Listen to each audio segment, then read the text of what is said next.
Bapak Ibu peserta BIMTEK pemenuhan GPK tahap penguasaan keterampilan, pada video kali ini kita akan mempelajari langkah-langkah dalam melaksanakan identifikasi.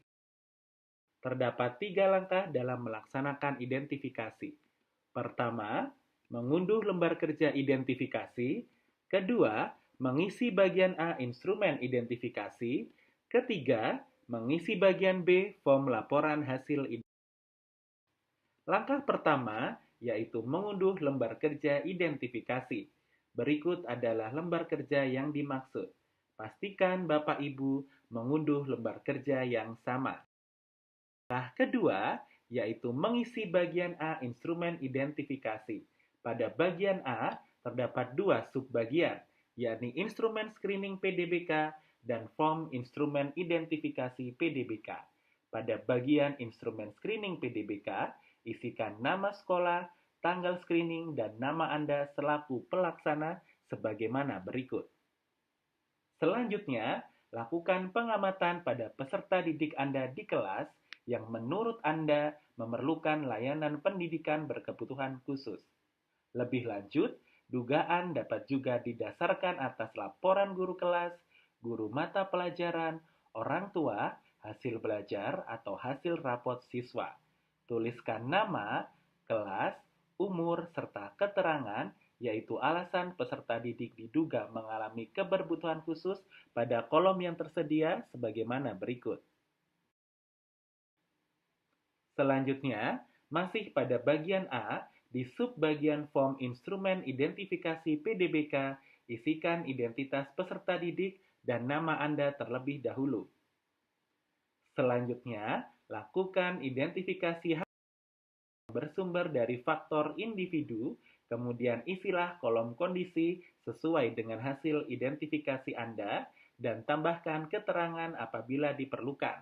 Sebagai contoh, Melody tidak memiliki ketidakmampuan yang berkaitan dengan fungsi motorik kasar, dengan keterangan kemampuan motorik kasar sesuai usianya.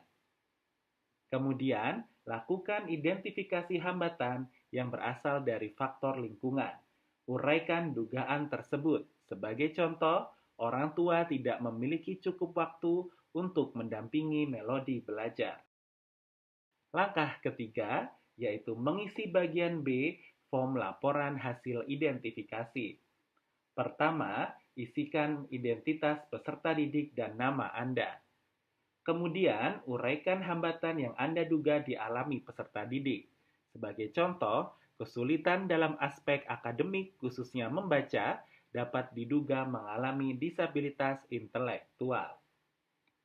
Kemudian, tuliskan penyebab adanya hambatan yang disebabkan karena faktor personal dan penyebab adanya hambatan yang disebabkan karena faktor lingkungan. Selanjutnya, ungkapkan penyebab adanya hambatan yang disebabkan karena faktor kesehatan. Kemudian, pilih kesimpulan yang sesuai. Sebagai contoh, Melody membutuhkan layanan pendidikan yang bersifat khusus.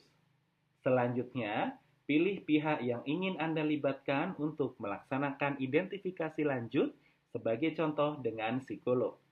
Jangan lupa untuk membubuhkan nama dan tanda tangan Anda.